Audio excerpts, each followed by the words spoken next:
Hi, I'm Johnny Lee. I am one of a number of people that are members of Team Moeller. A friend of mine, Ed Moeller, running for state representative in District 36. A few months ago, people came to me because they weren't real happy about the candidates that had expressed interest in running for the vacant seat, or the soon-to-be vacant seat, that Harry Reachaw has held so admirably and so honorably for so many years. Harry has done a great job. They were looking for somebody not exactly like Harry, but someone who had that same type of commitment to his district, that understands his district, and they called me and asked me if I knew anybody. One of the things I said was, okay, I'll get back to you. It took me 10 minutes to get back to them.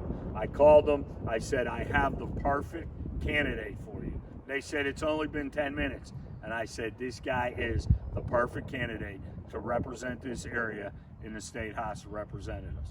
His name's Ed Moeller. I told him a little bit about Ed. I called Ed. Ed agreed to do this.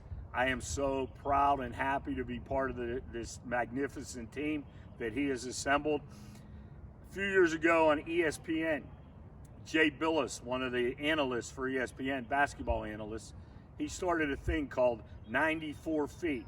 And all he does with coach or player is just leisurely walk 94 feet, talking about that coach or player, asking him some of his interests, asking him some questions. And I really like that. My friend Perry Harrop, one of the coaches that I coach with at West Allegheny High School, did that with our kids this year, and they really enjoyed that. And I thought, what better way to do a little bit of interviewing, a little bit of get to knowing Ed Moeller than doing it on a basketball court where I met Ed over 30 years ago. So Ed, welcome to your first edition of 94 feet. Thank you, Coach Lee. It's pretty neat when I called you, when they asked me about a candidate that would be perfect for this. I said, Ed Moeller, born in Southside and has lived in Baldwin. He's lived in this district all his life. First of all, tell us about your upbringing in Southside. Absolutely. I was born in the Southside, raised in Arlington Heights. My dad, teamster, my mom a nurse, working hard to raise 5 kids. Was there through most of my early years, and then at some point they decided they needed to get a bigger house with 5 of us, so they bought a house in Baldwin and we moved to Baldwin. And you've been here ever since? Been in Baldwin until I got married, met a Southside girl, and ended up going back to Southside for a while. My kids were born in the Southside, and then we brought them to Baldwin the same way. So something tells me you know Brownsville Road very, very well. Very, very well. Very well. So you raised your family in Baldwin, and in talking to you, most of your immediate family, most of your extended family still live in the area. Absolutely. My 2 of my 3 children are in the district. The other one's just outside. And I've got a sister and a brother that are in the district, and my parents are still in the same house that they bought when they moved us there. So you understand this district very well. You've seen it change over the years, and change is good. Change can be good. How have you seen it change, and what do you think about some of the changes in the district? I think a lot of the changes have been good. I says, but there's some changes that have been not so good. We've seen some crime in the city areas, but you know what? Our city policemen are doing a great job of trying to control that and doing much better. In the Baldwin-Brentwood area, you're very familiar with that. Obviously, living in Baldwin, that's a big part of this legislative district. What have you seen in Baldwin and Brentwood that impresses you, and some of the things that you think may be a challenge down the road that you might want to get involved with helping out on? Luckily being in Baldwin, I had the opportunity to serve on the Baldwin Whitehall School Board. Was there when we built the new school, deal with a lot of people and a lot of both the construction people, the workers for the school, and a lot of the constituents. I think we did an outstanding job. We brought good labor in, took care of the school, and did it on time and under budget. And then I had the opportunity to move on to be on the Baldwin the Baldwin Council, and serving the last 2 years as council president. We've done a lot of changes there, did some improvements to the parks, We're dealing with, you're talking about dealing with some issues that it could possibly happen.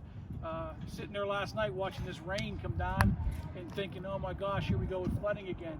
Sat on Baldwin as some residents came up to complain about their basements being flooded, or watching Streets Run Road constantly being flooded. These are issues that need to be taken care of. The state needs to find better ways to control some of this stuff, and whether it's engineering, finding a way to clean out some of the creeks that are taking care of the stormwater. I'm just afraid that we're going to be back in the same situation if we don't do something about it. So what you're telling me, to sum this up, is you were born in Southside, you moved to Arlington, you moved to Baldwin, you moved back to Southside, and you moved back to Baldwin, a lifelong resident of this area. You understand it well. That's why I am so glad to be part of your team. And you know, we have 5 weeks. We have to tell everybody that will view this, please, we are suggesting that you go with the mail-in ballot. You can go online, and the Allegheny County actually is supposed to be sending mail-in ballots, applications for mail-in ballots out to everybody. We would love for you to do it by mail-in ballot, because there's going to be a lot of changes to the polling places. They're going to condense polling places, and at this time, at this pandemic, obviously we are doing the 6-foot thing, and when we're not, we have our masks. But and we also would like you to go on Facebook if you can contribute any way, whether it's volunteering to make phone calls or monetarily. We would really appreciate that. Our Act Blue is on both the website and the Facebook page.